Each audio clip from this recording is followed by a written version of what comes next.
इस वीडियो में मैं बताने वाली हूँ कि आपका नीट के लिए लास्ट मंथ का रोड मैप क्या होना चाहिए। आप क्या ऐसा करो कि आपके नंबर अभी कितने ही कम आ रहे हो, लेकिन जब आप नीट में बैठो तब आप कॉन्फिडेंट हो कि आपके नंबर 650 से ऊपर आएंगे। हो सकता है अभी मार्क्स बहुत कम आ रहे हो, बहुत ज़्यादा आप इम्प्रूव ना कर पा रहे हो, और हो सकता है आप लगातार टेस्ट भी दे रहे हो बट फिर भी आपका स्कोर कांस्टेंट है। बट ये वही टाइम है जहाँ पे आपको हिम्मत नहीं हारनी है, आपको लगातार मेहनत करते रहने हैं। क्योंकि चाहे आपने 2 साल पूरी मेहनत की हो, लेकिन अगर आपने इस महीने को बर्बाद कर दिया तो आपकी पिछले 2 साल की मेहनत भी किसी काम की नहीं रहेगी। और अगर आपने पिछले 2 साल आपने अच्छे से आप नहीं पढ़ पाए हो, या आपके बहुत सारे वीक टॉपिक्स रहते हैं बट आप लगातार टेस्ट दे रहे हो, टेस्ट का एनालिसिस कर रहे हो, अपने वीक टॉपिक्स पे काम कर रहे हो, तो ये आखिरी का महीना आपके लिए बहुत बेनिफिशियल हो सकता है और आपको 100-150 नंबर तक का भी इंक्रीज दिख सकता है, जो आपके मॉक टेस्ट में भी स्कोर आ रहे हैं और जो आपका नीट में आएगा उसमें। और अब आपको अपना दिन बिल्कुल भी बर्बाद नहीं करना है इस सोच में कि मेरा कैसा पेपर जाएगा। ऑलरेडी आपके पास बहुत कम टाइम है, तो एक एक सेकंड आपको बहुत अच्छे से यूटिलाइज करना है, अपना कर्म करते जाना है और बाकी सब भगवान पे छोड़ना है। 10 जगह के क्वेश्चंस नहीं करने, 10 जगह से पढ़ना नहीं है कुछ भी, 10 जगह से रिवीजन नहीं करनी, 10 जगह की टेस्ट सीरीज सॉल्व नहीं करनी। हर जगह हर लेक्चर में टीचर ऑलमोस्ट सेम चीज़ आपको पढ़ाएगा, 90% 95% सेम चीज़ पढ़ाएगा। तो ऐसा मत करो कि मैं इनके भी लेक्चर्स देख लेता हूँ, फिर आपको कोई और दिख गया, उस वीडियो पे ज़्यादा व्यूज़ आ रखे हैं तो आप बोलोगे कि मैं उनका भी लेक्चर देख लेता हूँ। तो ऐसा मत करो। हर एक जगह टीचर सेम चीज़ पढ़ा रहा है, ये टाइम है जहाँ आपको अपना टाइम बचाना है। तो आप किसी एक लेक्चर को देखो और उसी को ही बहुत अच्छे से बार बार आप रिवाइज कर लो। रिवीजन के लिए सिर्फ एनसीईआरटी और जो आपके क्वेश्चंस कराए हैं टीचर्स ने लेक्चर में, आप उन्हें रिवाइज करो, या जो आपने प्रीवियस टेस्ट दे रखे हैं उन सिलेबस के, आप उन्हीं के क्वेश्चंस रिवाइज करो।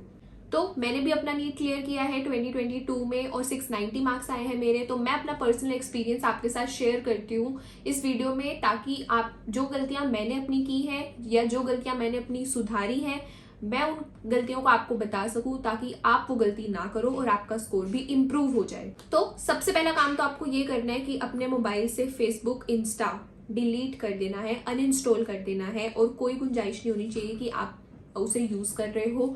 चाहे आप फ्री हो, चाहे आप पढ़ के थक गए हो, इसका मतलब ये नहीं होता कि आप अपना फेसबुक, इंस्टा चलाओगे। और यूट्यूब को भी सिर्फ आपने तभी खोलना है जब आपको किसी रिवीजन की जरूरत है, आपको लग रहा है कि ऑनलाइन आपको कोई लेक्चर रिवाइज करने की जरूरत है, सिर्फ आपको तभी करना है। बाकी कोई ऐप नहीं रखना, एफबी, इंस्टा, टेलीग्राम सब डिलीट कर दो। और आप अगर नहीं करोगे तो आपको पता नहीं चलेगा कि कब हमारी उंगली ऐसे चलती जाएगी और 5 मिनट का ब्रेक जो हम लेने वाले होंगे ना, वो हमारा 1 घंटे का ब्रेक बन जाएगा। तो सबसे पहले अपनी मोबाइल की डिस्ट्रैक्शन को आप हटा दो। दूसरी बात, आपने अब तक ऑलमोस्ट हर एक सब्जेक्ट में लिस्ट बना ली होगी कि कौन से टॉपिक्स आपके वीक है, कौन से मॉडरेट है, कौन से स्ट्रॉन्ग है। इस महीने में आपको जो आपके वीक है उन्हें आपको मॉडरेट बनाना है, और जो मॉडरेट है उन्हें स्ट्रॉन्ग बनाना है, और जो ऑलरेडी स्ट्रॉन्ग है उन्हें आपको बार बार रिवाइज करना है ताकि वो स्ट्रॉन्ग ही रहे, वो वीक ना हो जाए, आप उन्हें भूल ना जाओ।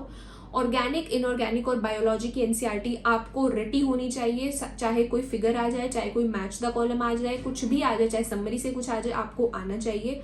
और अगर आपकी फिजिकल केमिस्ट्री या फिजिक्स वीक है और अब आपके पास टाइम नहीं है, सब आप कुछ करो और नई बुक के क्वेश्चन सॉल्व करने की गलती बिल्कुल भी मत करना, वो डिजास्टर होगा आपके लिए। कुछ भी नया सोर्स अब मत करो। सिर्फ अगर आपके कुछ वीक टॉपिक्स रह गए हैं, आप अपने टीचर के नोट्स देखो, जो क्लास में उन्होंने क्वेश्चंस कराए हैं उन्हें समझ के करो, और प्रीवियस ईयर को 3-4 बार कर लो। लास्ट 10 ईयर्स के प्रीवियस ईयर्स आप कर लो, और प्रीवियस ईयर्स से आपको ये पता चलेगा कि आपने अब तक जितनी तैयारी की है ना, वैसा ही नीट का पेपर आएगा और आप वो कर पा रहे हो या नहीं कर पा रहे हो। चाहे आप टॉपिक वाइज पीवाईक्यू मत दो, आप ईयर वाइज दे दो कि आज मैं 2010 का, 2020 का ऐसे मैं सॉल्व करता हूँ।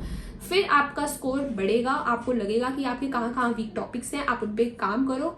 और अगर अब आपको लगता है कि आपका बहुत सारे से रिवीजन छूटा हुआ है, आपको कुछ भी याद नहीं आ रहा है जिसकी वजह से नंबर आपके कम आ रहे हैं टेस्ट में, तो आप डेली टेस्ट ना दो, आप हर दूसरे या तीसरे दिन आप टेस्ट दे दो, वो भी सफिशिएंट है, वो भी कम नहीं है। बट लगातार टेस्ट देना और फिर रिवाइज ना करना पिछला, उससे आपके नंबर और कम होते जाएंगे और फिर डीमोटिवेशन होगा। तो आप थोड़ा सा टाइम अपने रिवीजन का भी रखो और एक दिन रखो ताकि आप अगले टेस्ट के लिए भी प्रिपेयर कर सको। तो I think weekly alternate days पे आप टेस्ट दोगे तो ठीक रहेगा, डेली दोगे तो बहुत बढ़िया है, और अगर एक दिन में 2 दे रहे हो तो बेस्ट है।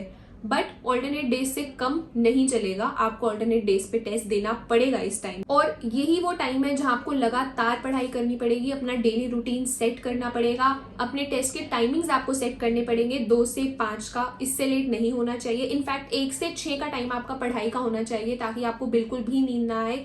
अभी भी अगर आपका ऐसा शेड्यूल है कि आप 2 से 5 में या 1 से 4 में आप सोते हो तो प्लीज इसे चेंज कर लो और अपना रात में टाइम से सो जाओ, सुबह जल्दी उठ जाओ, जो मुझे लगता है कि बेस्ट रूटीन है। बट अगर आप 2 से 5 नहीं सो रहे हो तो जो भी आपका रूटीन है ठीक है, 2 से 5 में आप टेस्ट दो, टेस्ट का एनालिसिस करो 2-3 घंटे लगा के, एनसीईआरटी साथ में रखो। मैं बार बार हर वीडियो में बोलती हूँ एनसीईआरटी से बाहर कुछ नहीं आएगा, एनसीईआरटी को ही तोड़ मरोड़ के वो हाई लेवल बना देते हैं और हमें लगता है कि बाहर से पेपर आ गया है।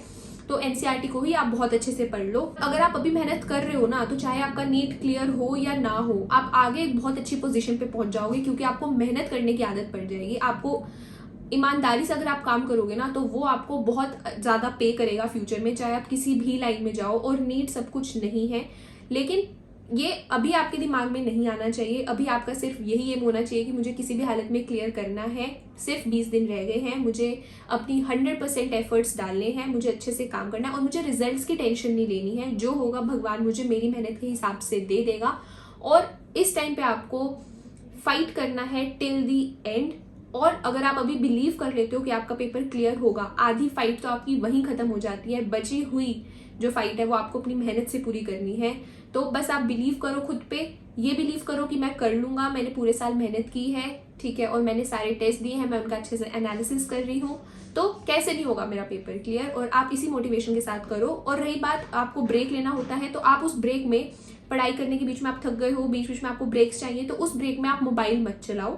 थोड़ा या तो पेरेंट्स के साथ बात कर लो, ठीक है, या फिर कोई एक्टिविटी कर लो, बैडमिंटन खेल लो, गाने सुन लो, या फिर आप मेडिटेशन कर सकते हो। And to be honest, meditation जब मैं करती थी तो मेरा स्कोर बहुत इंप्रूव हुआ था, क्योंकि जो भी आलतू फालतू के थॉट्स आते थे मेरे दिमाग में कि मेरा पेपर होगा कि नहीं होगा, तो वो सब मेरे दिमाग से धीरे धीरे धीरे करके हटते गए। मेरा फोकस बहुत ज़्यादा बढ़ गया।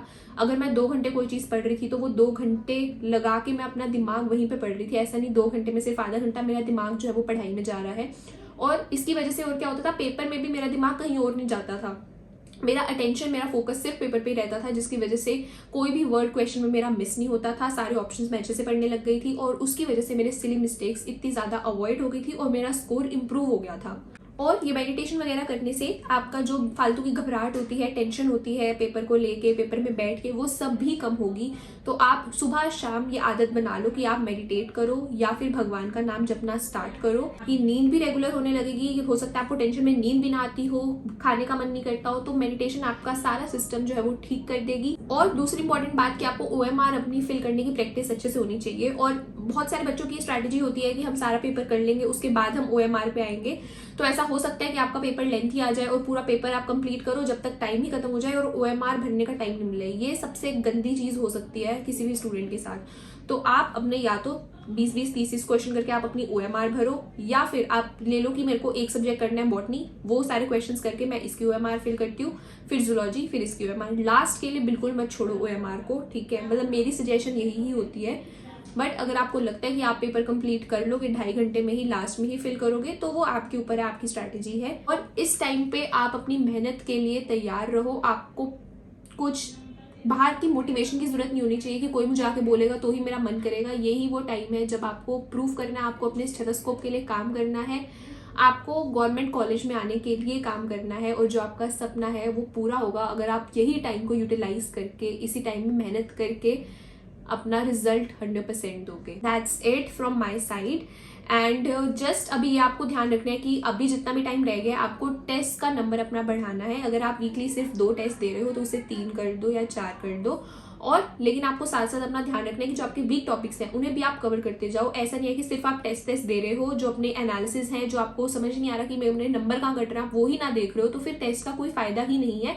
बस आपको ये चीज अपने ध्यान में रखनी है। और मोबाइल से जितना दूर रहो उतना आपके लिए बेस्ट होगा। अपने वीक टॉपिक्स को मॉडरेट करो, क्योंकि वीक से स्ट्रॉन्ग होना मे बी इस टाइम पे पॉसिबल नहीं है, बट वीक से मॉडरेट आप कर सकते हो और मॉडरेट से स्ट्रॉन्ग आप कर सकते हो। बार बार रिवाइज करके, बार बार प्रैक्टिस करके अपने शॉर्ट नोट्स रिवाइज करो, माइंड मैप्स रिवाइज करो, बार बार हर टेस्ट से पहले करो और फ्लैश रिवीजन करो। जैसे 1 घंटे में पूरी 11th की बायो की NCERT आपको पता होनी चाहिए, फटाफट से पेज आपको निपटाने हैं। एट लास्ट टॉपर वही होता है जिसको अपने लॉन्ग नोट्स शॉर्ट लगने लगे, यानी कि जो मैंने अभी बताया कि 1 घंटे में पूरी एनसीईआरटी जो पढ़ के समझ के बोल सके कि मेरे को सब आता है, उसके नंबर ज़रूर आएंगे नीट में, उसका सिलेक्शन ज़रूर होगा। That's it. और कुछ भी आपको डाउट होता है प्लीज़ कमेंट्स में आओ, आई ट्राई कि मैं हर एक बच्चे का रिप्लाई दे पाऊँ। ऑल्सो मैंने अपनी पर्सनलाइज मेंटोरशिप भी लॉन्च कर रखी है, एंड अगर आपको लगता है कि आपको ज़रूरत है मेरी गाइडेंस की तो please contact me on this number. So you can WhatsApp me on this number and I will reply as soon as possible. And all the very best. Bye.